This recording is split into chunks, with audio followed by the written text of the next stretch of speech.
So welcome back. This is our second Guided Pathway Summit here at IVC. We wanted to now give you just some information about Guided Pathways, give you an update, and feel free to stop us and ask any questions that you may have, okay? All right, here we go. So the agenda for today, we're going to talk about the quick overview of Guided Pathways. We're going to talk about how it's organized here on campus, the different work groups, and how you can be a part of that.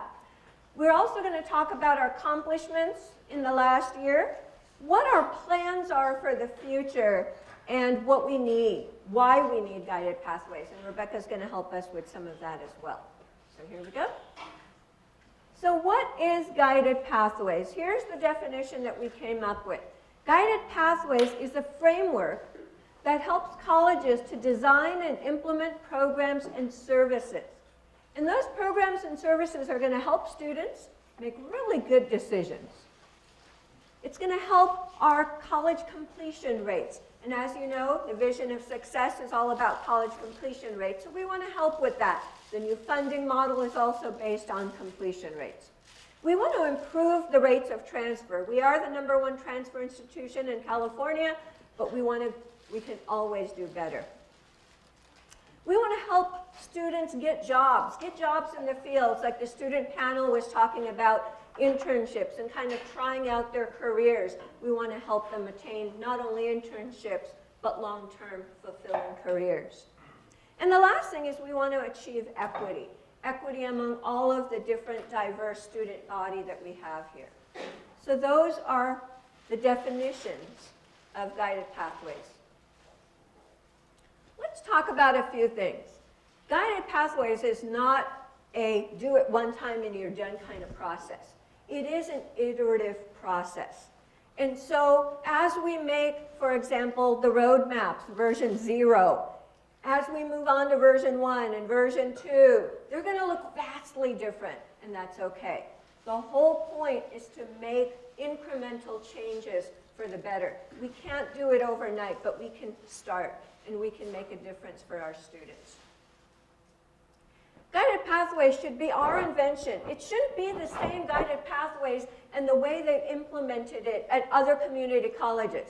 So you've heard about a lot of the other California community colleges implementing Guided Pathways. You've probably seen some of their accomplishments, some of the things that they've achieved. You've seen their websites perhaps, but that doesn't mean that that's going to fit within our IVC culture. We have to make Guided Pathways specific just for us, for our students, so it's successful for our students as well as for our programs and our disciplines.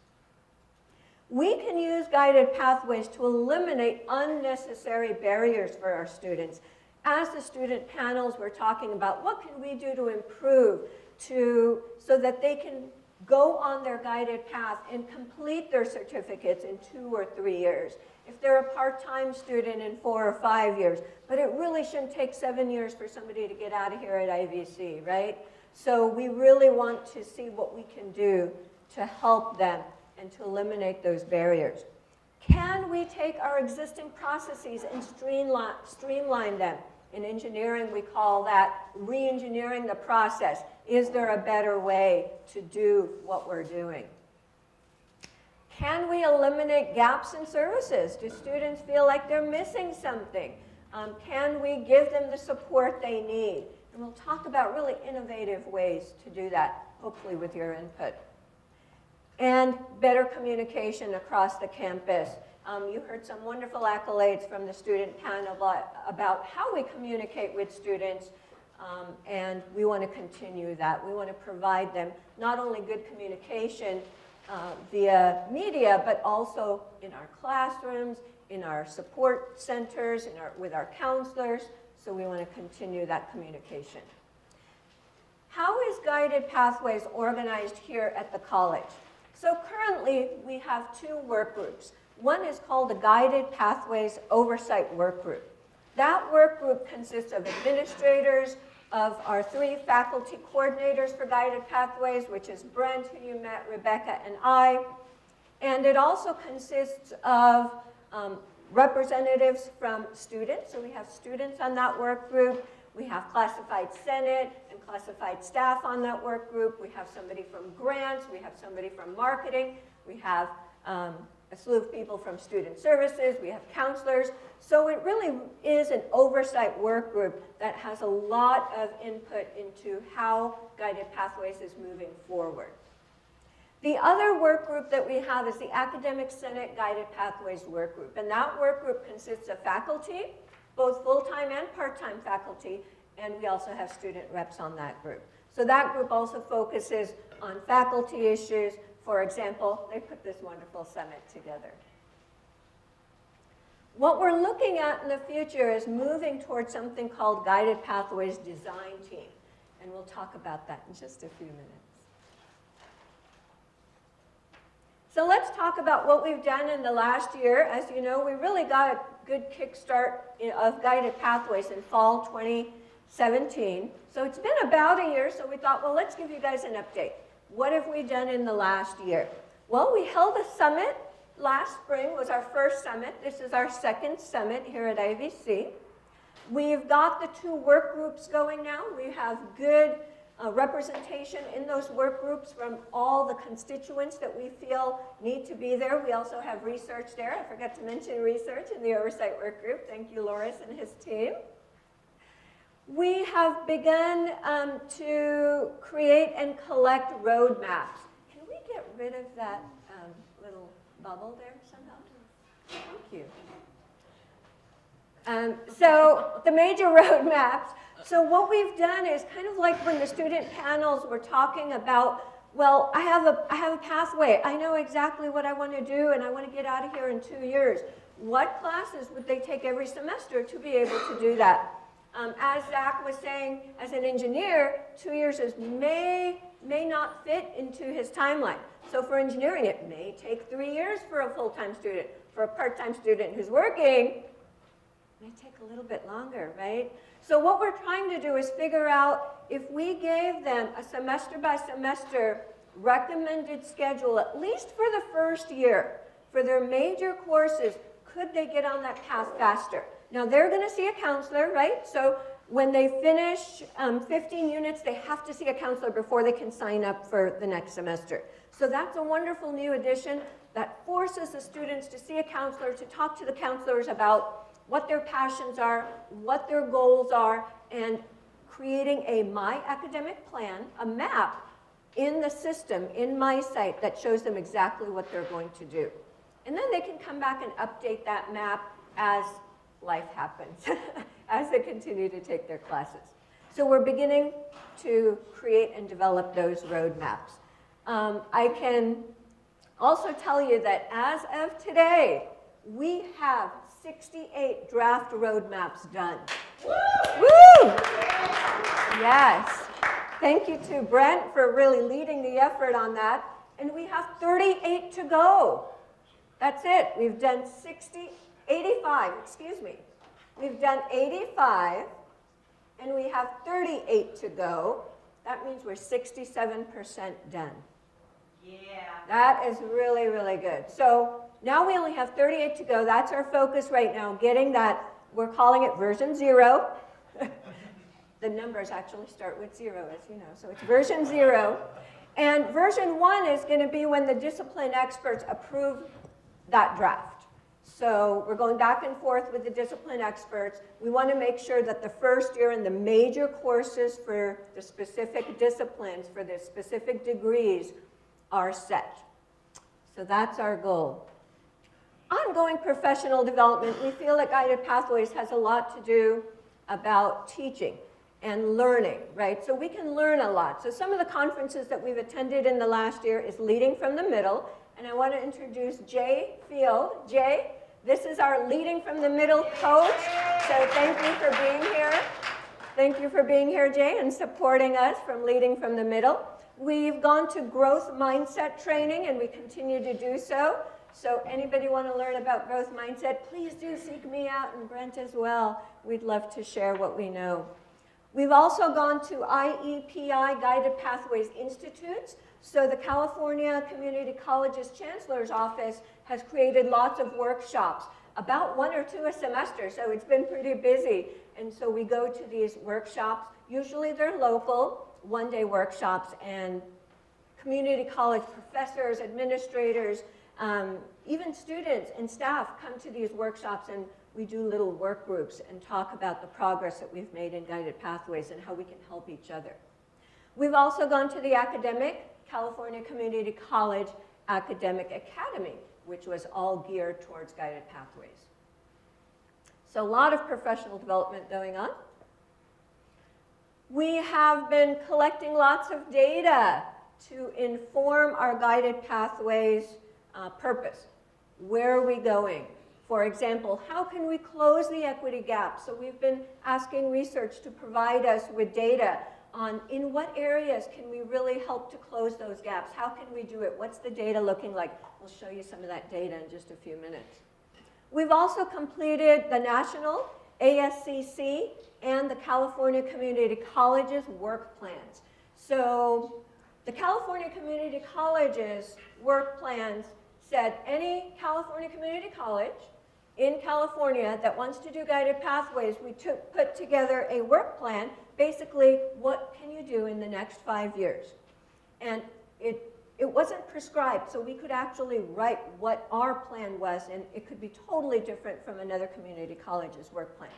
And so we submitted that, and because we submitted that, we were one of the colleges that got funding for Guided Pathways. So that's a good thing. We're going to get close to $1 million over the next 5 years to implement Guided Pathways. We completed a self-assessment that was for the National ASCC Guided Pathways. We were one of 30 national colleges and universities to be a part of that pilot. That just ended, and now the California Community Colleges is there. So we've kind of picked that up. We are working currently on a Guided Pathways newsletter. It's going to be in your inboxes very, very soon. We're hoping by the end of the month you should have that in your inbox. So basically what we want to do is we want to communicate with everybody better. And we want to tell you what we've been doing and what we've been working on and how you can help and get involved. We're also going to be updating the outward-facing Guided Pathways website. And the last thing is that we really want to include the student voices. As we heard here, the panel was an important piece of that. Sometimes we all deal with students, but it's nice to kind of have those open-ended questions and hear their side of it. So we really want the student voices in both the oversight work group as well as the academic senate work group. And if you have any other students that we need to hear their voices, please do let us know. We're going to highlight students in both the newsletter as well as the website. Any questions about our accomplishments? Okay. So, thank you, Rupa. You're welcome. I get asked a lot across campus, why do we need Guided Pathways? We have these great completion rates. We have the #1 transfer school in California. Why do we need it? Why would we change everything if we're doing so well, especially compared to some of the schools in the national studies and some of the schools in California? So I want to go back to this definition from the beginning. Guided Pathways is a framework that helps us do all of these things. And I want to focus on 3 of these things. First, it's supposed to help us improve rates of completion and transfer, and it's supposed to help us achieve equity in all of those outcomes. So what we wanted to do today is figure out, are we actually doing those things, and what do we need to focus on further? So let's look at the data, but before we do, there's a few things to keep in mind. One, that this data reflects the 2012, 2013, and 2014 cohorts because that's the most recent data we have. And it gives those students 3 years to complete their goals. So it's any students from 2012, 2013, 2013, 2014, 2014, 2015. This data is very big picture data. It's going to ask us to ask a lot of questions. It's probably going to bring up more questions than answers, and that is a really good thing. We need to start asking all of these questions. Okay, so we have 2 groups of students, typically. We have our full-time students and our part-time students. And both of those students have what we call a SPAR rate. And that SPAR rate is our student progress and achievement rates, and it includes transfer, receiving a degree, a certificate, or that they're transfer ready, whatever their goal might be. So if we look at the SPAR rate for those 3 cohorts that I just mentioned, our full-time students have a 69.7% rate, which is really good. And it took them approximately 2.5 years to get whatever their stated goal was, whatever their intended goal was. Our part-time students aren't quite as high, but we should expect that because it takes part-time students over 3 years typically to complete their goals. So if we're really going to look at the data right now, we're going to have to eliminate looking at those part-time students. We're going to want to come back to them at a certain point, but for now, let's just focus on those full-time students. So our full-time students have the SPAR rate of 69.7%. However, of those students from those cohorts that had a stated ed goal of transferring, less than 50% of them were able to transfer in those 3 years. And that's a really important distinction, right? We are the #1 transfer rate, but those students who go to school full-time, less than half of them will achieve transfer in 3 years, at least in those 3 cohorts. And at transfer, they've typically accrued about 68.5 units, which isn't a terrible number, but we do want that to be closer than 60 unless they have specific majors, right? Engineering has more units. There's a few other majors that have more units, but most of our students should be closer to 60 than 70 units when they transfer. So they've taken a little longer, and they've taken a class or two more than they might have needed. Okay.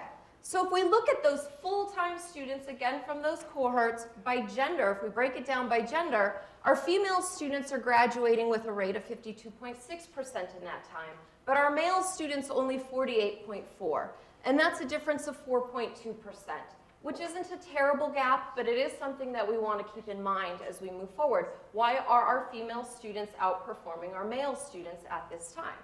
Okay, so if we look at it another way, and we look at it by ethnicity, our current highest performing group from that cohort is our Asian students. And they had a transfer rate of 58.5% in that time period, which is great. Our white students are our next highest performing group, and they're at about 51%. So we have a gap of 7.4% between those 2 highest performing groups. The next highest performing group are our Hispanic students, but we can see that gap gets a bit bigger.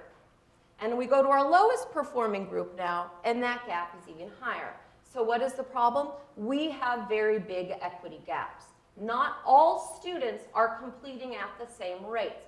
Our goal should be that all students are completing at the same rate, regardless of what group they fall into. Now, this gets even trickier because the numbers don't reflect that different subsets of students within those breakdowns of students don't perform the same, right? So different subsets within, for instance, our Asian students, some groups are performing much higher than others. So we see equity gaps within each group as well as equity gaps between each group. And that's something we have to consider. Okay, so if we look at it by BOG waiver, many of our students are low-income students. They come here and they get BOG waivers. So students who don't receive a BOG waiver from those 3 cohorts that were full-time students, 58.4% of them were able to transfer in 3 years. Our students who receive a BOG waiver, though, only 44.4%. So again, we have a significant gap. This is another equity gap that our campus is facing.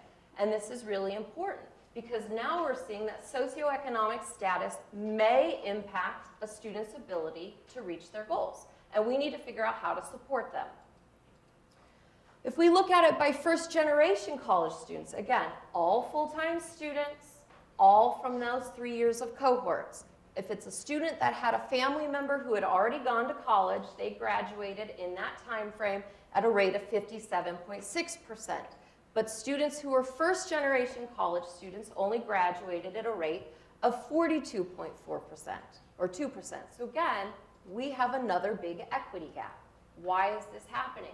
Those students who don't have a family member experienced in the system are not getting through our system in the same amount of time. So what can we do to support them? So if we go back to this definition, where guided pathways is supposed to help us improve rates of college completion and improve rates of transfer, it should be doing that for all students. We are currently not. We should be achieving equity for all students. So we can do better. we can use the Guided Pathways framework to help us support and lift up all students so that we can decrease these equity gaps. Okay, so what are we supposed to do now though, right? Because how do we fix this problem? We know the problem exists. What are we going to do now? Well, we have some goals that we've set for this year that'll help us make steps towards decreasing those gaps. First is we want to launch our design team, which is one of the things we're going to be doing in the second half today. And we definitely need to increase faculty involvement, right? We can't do this unless 100% of people, faculty, staff, students, and administrators are involved. And we definitely need faculty involved. We want to increase a more consistent communications and marketing effort. We want everyone to know what we're doing at all times. So not only are they aware of what's going on, but they know how they can get involved if they want to. We want to create our interest areas, our version 1.0 we're calling them. So we're going to be looking to Academic Senate to go ahead and approve those so we can start working on them. We want to complete our degree maps and first-year program roadmaps. And as Rupa said, we are 2/3 of the way there, a version, we'll call it 0.1, because 0 is a non-unit, right? We're going to continue reviewing our long-term plan. That's something that we do regularly. And we want to consistently seek student feedback in all processes. So again, if you have students that want to be involved, we want them on every single team that we want to launch. Okay, so how are we going to meet our goals? We're going to do it with this design team because the two groups that we have cannot do everything, right? So we need everybody's help. We are going to create a student experience team today, a program mapping and interest areas team because there's a lot more work to be done there. We want a data and equity team, so we're constantly reviewing and making sure we're decreasing those gaps and increasing completion rates and attainment of goals. And a communication and marketing team because, again, we want to make sure that 100% of people on this campus, faculty, students, administrators, and staff all know what's going on and all know how to get involved at all times. So we're going to go ahead and end there. So we're going to assemble our design team after break. So please don't leave. Have more to eat, though. There's plenty to eat. And if you have any questions, you can email us up. We're fancy now. We have our own email address. So we're going to go ahead and take another quick break, and then we're going to come back and we're going to start forming our design teams. Thank you.